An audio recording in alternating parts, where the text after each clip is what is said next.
आप देख रहे हैं द मोजो स्क्वाड और मैं हूं आस्था त्यागी।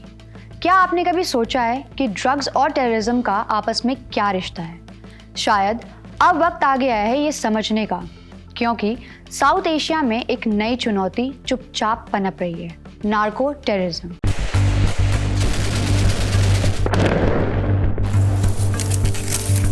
ये कोई फिल्मी कहानी नहीं है, ये हकीकत है कि अब आतंकवाद सिर्फ आइडियोलॉजी से नहीं, नार्कोटेक्स से भी फ्यूल हो रहा है और साउथ एशिया इसका नया बैटलफील्ड बनता जा रहा है। तो चलिए जानते हैं कैसे ड्रग्स और आतंकवाद का ये डेडली मिक्स साउथ एशिया में एंट्री ले चुका है। गोल्डन क्रेसेंट यानी अफगानिस्तान, पाकिस्तान और ईरान का ड्रग प्रोड्यूसिंग ट्रायंगल। तालिबान के कंट्रोल के बाद अफगानिस्तान में हेरोइन प्रोडक्शन ने फिर से रफ्तार पकड़ी।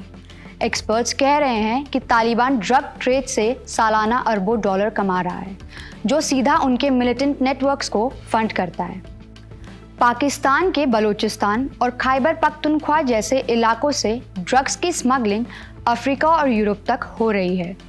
रिपोर्ट सजेस्ट करती है कि टीटीपी और अन्य एक्सट्रीमिस्ट ग्रुप्स अब ड्रग्स से टेरर फंडिंग कर रहे हैं, यानी बंदूक और नशा साथ साथ चल रहे हैं।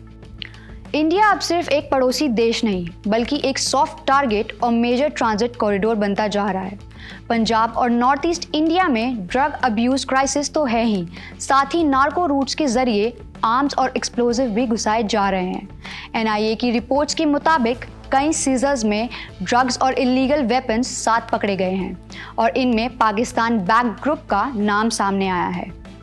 इंडियन ओशन रूट्स अब स्मगलिंग के नए रास्ते बन चुके हैं। श्रीलंका और मालदीव्स के पोर्ट्स पर बड़े पैमाने पर ड्रग हॉल्स हुए हैं। बांग्लादेश के रोहिंग्या रेफ्यूजी कैंप्स में भी कुछ एक्सट्रीमिस्ट आउटफिट ड्रग ट्रेड को इस्तेमाल कर रहे हैं।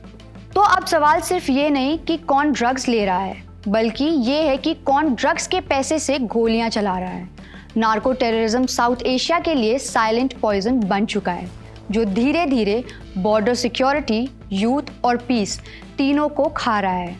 क्या सरकारें इस नेक्सस को तोड़ पाएंगी?